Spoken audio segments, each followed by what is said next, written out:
주님께서 여러분과 함께 요한이 전한 거룩한 복음입니다. 주님 영광 받으소서. 그때에 예수님께서 제자들에게 말씀하셨다. 나는 참 포도나무요 나의 아버지는 농부이시다. 나에게 붙어 있으면서 열매를 맺지 않는 가지는 아버지께서 다 쳐내시고 열매를 맺는 가지는 모두 깨끗이 손질하시어 더 많은 열매를 맺게 하신다. 너희는 내가 너희에게 한 말로 이미 깨끗하게 되었다. 내 안에 머물러라. 나도 너희 안에 머무르겠다. 가지가 포도나무에 붙어 있지 않으면 스스로 열매를 맺을 수 없는 것처럼 너희도 내 안에 머무르지 않으면 열매를 맺지 못한다.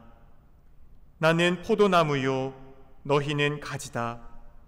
내 안에 머무르고 나도 그 안에 머무르는 사람은 많은 열매를 맺는다. 너희는 나 없이 아무것도 하지 못한다. 내 안에 머무르지 않으면 잘린 가지처럼 밖에 던져져 말라버린다. 그러면 사람들이 그런 가지들을 모아 불에 던져 태워버린다. 너희가 내 안에 머무르고 내 말이 너희 안에 머무르면 너희가 원하는 것은 무엇이든지 청하여라. 너희에게 그대로 이루어질 것이다. 너희가 많은 열매를 맺고 내 제자가 되면 그것으로 내 아버지께서 영광스럽게 되실 것이다.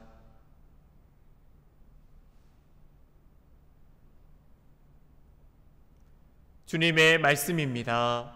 그리스도님 참여합니다. 참 예수님, 오소서 성령님, 새로나게 하소서.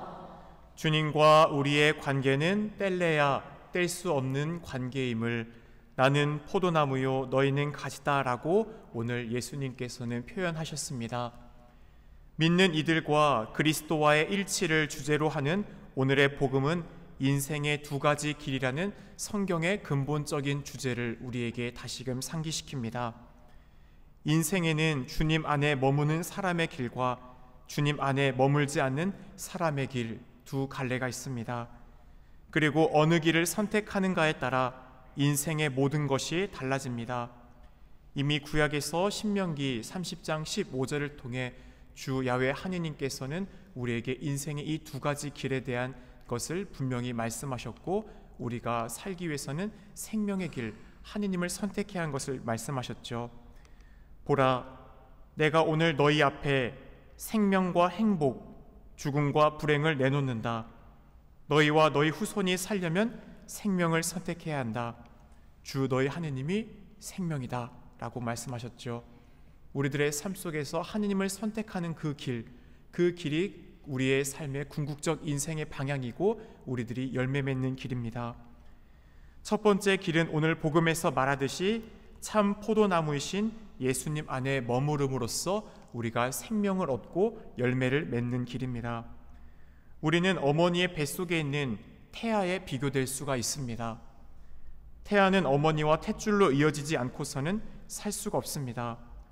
어머니의 피가 태아를 관통하고 어머니가 먹는 음식이 그 탯줄을 통해 아기에게 전달되어 아기가 성장됩니다. 가지가 줄기로부터 영양분을 공급받듯 예수님과 일치할 때 우리 역시 그 아기 태아처럼 성장하게 됩니다. 잘 익은 포도송이는 포도나무에 하나가 되어 붙어 있습니다. 나무의 영양분은 가지로 흘러들어가 포도송이를 맺게 합니다. 예수님 안에 머무르는 사람은 오늘 요한복음 15장 5절에서 전하듯 좋은 열매를 맺습니다. 열매를 맺는 가지는 모두 깨끗이 손질하시어 더 많은 열매를 맺게 하신다라고 했습니다. 열매라는 것은 그 사람의 삶의 결실, 사랑, 평화, 기쁨, 바로 주님과 함께 있게 될 때 우리가 맺게 되는 열매도 있고 또 인내, 온유, 성실, 절제 이런 다양한 이웃과의 관계나 자신과의 안에서도 맺게 되는 열매들이 있죠. 열매를 맺는 것, 바로 그 열매를 맺기 위해 주님께서는 우리들의 삶에 불필요한 가지들을 또한 잘라내신다 내 아버지이신 농부이신 아버지께서는 무엇이 더 우리들의 삶의 올바른 방향인지를 명확히 아시기 때문에 가지치기를 한다고 하죠. 여기 농사를 지으신 분들은 너무나 잘 아시는 이야기일 겁니다. 우리들이 어떤 과실수를 기르다 보면은 그 과실수가 열매를 많이 맺으면 좋겠지만 열매가 많이 맺을수록 당도나 또 어떤 크기가 줄어들 수 있기 때문에 더 좋은 열매를 맺기 위해 불필요한 가지들을 정확하게 구분하고 농부들은 부지런히 다니면서 그 가지들을 잘라내죠. 그렇습니다. 가지를 치는 것, 바로 그것은 나무의 입장 안에서 가지에게는 고통의 시간입니다. 그러나 그 고통은 견뎌낼 만한 가치가 있습니다. 곧 그 시련은 더 풍성한 열매를 맺기 위한 조건입니다. 농부이신 아버지 주님은 열매를 맺는 가지와 쓸모없는 가지를 구분해 내십니다. 나무 입장에선 고통이지만 그렇게 해야 과일을 맺는 가지를 튼실하게 해서 탐스럽고 풍성한 열매를 만들기 때문입니다. 이와 같이 우리 인생에는 고통이 수반됩니다. 그러나 그 고통은 우리 안에 있는 하느님의 생명이 자라나고 무르익기 위해 우리에게 필요한 것이 될 수도 있습니다. 고통이 아픔을 훨씬 넘어 기쁨을 가져오기 때문에 그 고통 자체가 의미 있기보다 그 고통을 통해 우리가 배우는 것들이 더 많다는 것입니다. 우리네 삶에 주님이 보여주신 십자가의 길, 누구든지 내가 있는 곳에 오기 위해 바로 주님이 가신 그 영원한 생명의 구원의 길로 가기 위해서는 주님의 가신 그 길을 함께 따라가야 한다는 것을 우리의 주님은 명확하게 우리에게 가르쳐 주셨습니다. 고통이 아픔을 훨씬 넘어 기쁨을 가져옵니다. 예수님께서 일어났던 것과 똑같이 우리 삶에서도 주님이 약속하신 구원의 길로 나아가기 위해 고통 없는 구원이란 있을 수 없음을 우리 주님은 분명히 말씀하셨습니다. 따라서 수많은 성인들이 그 시련을 거쳤습니다. 그들은 시련을 감수하였을 뿐만 아니라 오히려 그 시련을 통해 영적인 성숙을 믿고 받아들였습니다. 우리네 어머니신 마리아, 또 수많은 교회의 성인들이 그러했기에 우리도 이해할 수 없는 삶의 고통, 시련 속에서 믿음을 잃지 않아야 됩니다. 어제 말씀드렸듯이 우리네 마음에 평화를 잇는 것, 그것은 이 세상의 우두머리인 사탄, 마귀가 첫 번째로 하는 전략입니다. 우리 가운데 유다가 두려움을 갖게 하였고 수많은 예수님의 그 죽음 가운데 사도들도 믿음을 잃고 도망갔죠. 마귀가 하는 것이 바로 그런 방법이에요. 우리네 마음의 평화를 잃고 흔들리게 하는 가운데 세상의 것에 힘을 다시금 취하려고 우리들이 노력하게 만드는 것이죠. 하지만 주님께서는 내 아버지와 나를 믿어라 라고 분명히 말씀하셨습니다. 사실 예수님의 파스카 신비에 우리를 결합시키는 것, 바로 그 삶이 우리들의 삶에선 끊임없는 넘어짐과 일어섬의 나날들이라는 것을 늘 강조드리고 있습니다. 주님과의 그 부활에 동참하기 위해 우리는 수없이 넘어집니다. 우리의 힘만으로 하려고 노력하기 때문입니다. 하지만 우리들의 삶 속에서 우리의 능력으로 구원의 길을 가는 것이 아닙니다. 우리의 약함과 한계, 너무나 극명히 드러나죠. 하지만 그럼에도 불구하고 주님께서 먼저 우리를 사랑하셨고 우리를 위해 모든 것을 내어주셨다는 것을 우리는 늘 기억해야 합니다. 하느님의 영광을 위해 수많은 우리네 선조들, 또 신앙인들, 또 부활에 참여하기 위해 많은 그리스도인들이 오늘도 함께 이 길을 걷고 있습니다. 그렇게 우리는 결코 혼자가 아닙니다. 나를 알지 못하는 또 다른 세상 사람들이 오늘도 우리와 함께 연대하여 기도하고 있고 또 이 교회는 통공 안에 우리의 공로가 통합니다. 그렇게 우리도 매일의 하루하루의 삶을 성실히 주님 안에 붙어있는 것이 중요한 것입니다. 그렇게 주님은 오늘도 내 안에 머물러라, 나도 너희 안에 머무르겠다. 우리가 많은 열매를 맺을 수 있는 조건은 단 한 가지입니다. 바로 주님 안에 머무름입니다. 나무에서 잘려나간 가지는 시들고 말라버려 다시는 열매를 맺지 못한다는 것은 누구나 아는 사실입니다. 우리도 이와 같이 예수님과 일치하고 그분의 친교 안에 살지 않으면 성령을 통해 또한 생명을 유지를 할 방도가 없습니다. 우리가 죄를 지어 그분에게서 떠나는 순간 바로 우리는 잘려나간 가지가 됩니다. 그리고 하느님 안에 머무르지 못하는 그 삶은 비참함입니다. 따라서 잘려나가면 아무것도 할 수 없다, 거의 못한다가 아니라 너희는 아무런 열매를 맺지 못한다, 아무것도 하지 못한다 라고 분명히 말씀하십니다. 죄, 그것은 인간이 할 수 있는 가장 쓸모없는 짓입니다. 바로 하느님을 우리의 삶에서 쫓아내는 것, 하느님 없이도 우리가 할 수 있다라는 교만입니다.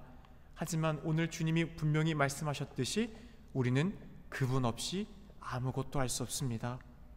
죄는 우리 그리스도인의 생명을 파괴합니다. 그리스도인의 삶에서 열매를 맺기 위한 본질적인 조건은 바로 그분 안에 머무르고 그분이 우리 안에 있는 것입니다. 5절과 8절에서 사용된 많은 열매는 은유적인 의미로 바로 우리의 삶의 행위, 결실을 말합니다. 인간의 모든 행위는 그 사람이 어떤 사람인지를 드러내 보여줍니다. 너희는 그들이 맺은 열매를 보고 그들을 알아볼 수 있다. 가시나무에서 어떻게 포도를 거두어드리고 엉겅퀴에서 어떻게 무화과 나무를 거두어드리겠느냐. 우리가 하느님과의 올바른 관계 안에서 맺게 되는 성령의 열매, 사랑, 기쁨, 평화, 인내, 호의, 성실, 온유, 절제입니다. 성령의 열매는 다양하게 나타나지만 사실 성령의 열매는 그 성령의 첫 번째 나오는 열매가 가장 근본입니다. 바로 사랑이죠. 사랑이 우리들 가운데 가장 큰 열매입니다. 우리도 사랑의 모습으로 나의 삶 가운데 주님이 함께하고 있는지, 다른 사람들을 나에게 원수 같은 사랑까지도 내가 그들을 위해 기도하고 있다면 우리는 지금 하느님 안에 머물러 있는 겁니다. 그런데 그들을 향한 내 마음이 열리지가 않고 완고함 속에 받아들이지 않으려고 딱딱하게 굳어 있다면 우리는 잘려나간 가지인 것입니다. 오늘 인생의 그 두 번째 길, 그 두 번째 길은 바로 그분 안에 머물지 않으므로 결국 죽음과 멸망으로 가는 길입니다. 열매를 맺지 못할 것이고 잘린 가지처럼 밖에 던져져 말라버리는 그 길은 불타는 것이겠죠. 불타는 곳에 던져질 뿐입니다. 결국 활활 불타오르는 그 불 속에 던져져 죄가 되는 것, 사랑의 영역 밖에 살아가는 사람들을 기다리고 있는 것은 결국 철저한 자기 파멸입니다. 사랑에서 나오지 않는 행위는 우리의 마음을 불편하게 하고 힘들게 하며 스스로를 감옥에 가두는 불이 됩니다. 오늘 우리는 이것을 일독서를 통해 사도행전 초세기 우리가 있었던 예루살렘 공의회를 통해 보게 됩니다. 유다인들이 갖고 있던 아브라함과 함께 맺었던 전통적인 것이 있었죠. 하느님의 백성이 되게 한 계약이 뭐예요? 할례를 맺는 것, 포경수술하는 거죠. 하지만 이민족, 유다계 그리스도인이 아니라 이방계 그리스도인들에게 그것을 강요할 것인가 하지 않을 것인가, 이 문제로 처음에 많은 고민을 갖게 됩니다. 하지만 이 사도들은 하느님 가운데서 유대계 그리스도인들에게 주어졌던 그 할례의 문제를 이방계 그리스도인들에게 무조건 강요하는 것은 올바른 방법이 아니다라는 것을 보았죠. 하느님께서 그들에게 열어주신 구원의 길, 그것은 어떤 선업이나 자격, 행실, 우리가 할례를 받아야지만 그들이 구원을 받는 것이 아니다. 하느님은 모든 이를 사랑하신다. 따라서 사랑의 길이라는 것은 다른 누군가를 어떤 특정한 틀에 가두는 것이 될 수 없다라는 것을 분명 초세기 예루살렘 공의를 통한 사도들은 선포하게 됩니다. 그것이 바로 공동체 안에 사랑의 힘입니다. 사랑이 있을 때 어떤 방식적인 것이 있겠죠. 그 방식을 무시하라는 것이 아닙니다. 어떤 교회가 가야 할 규칙과 룰은 분명히 늘 있어야 돼요. 하지만 그 규칙과 룰 가운데 다른 이들이 함께하지 못한다고 해서 그들은 구원의 길에서 배제된다라고 얘기할 수 있는 것은 아닌 것입니다. 우리들의 삶 가운데 사랑이 우리를 진정한 자유로 이끕니다. 열매를 맺기를 바라시는 아버지의 뜻에 따라 우리에게 필요한 것은 오늘도 주님 안에 머무르는 겁니다. 내 안에 머물러라. 나도 너희 안에 머무르겠다. 그 가장 근본적인 첫 번째 길은 무엇이에요? 자주 말씀드렸습니다. 미사예요. 미사에서 성체 성사야말로 주님이 우리 안에 오시는 실제적이고 현존하시는 가장 큰 일치의 길이 됩니다. 우리가 그리스도인으로 사랑의 힘을 받는 통로가 바로 성체 성사입니다. 성사 생활이야말로 근본적인 우리의 신앙의 원천이고 힘이 된다는 것이죠. 주님의 말씀을 자주 읽는 시간들, 그리고 그 말씀을 되뇌이고 묵상하는 시간들, 작지만 일상의 소소한 가운데 묵상했던 말씀들을 실천하는 시간들, 그리고 고해성사를 보고 주님과 함께하는 이 미사를 통해 기쁨을 누리는 시간들이 바로 포도나무에 붙어있는 시간들이 되는 것입니다.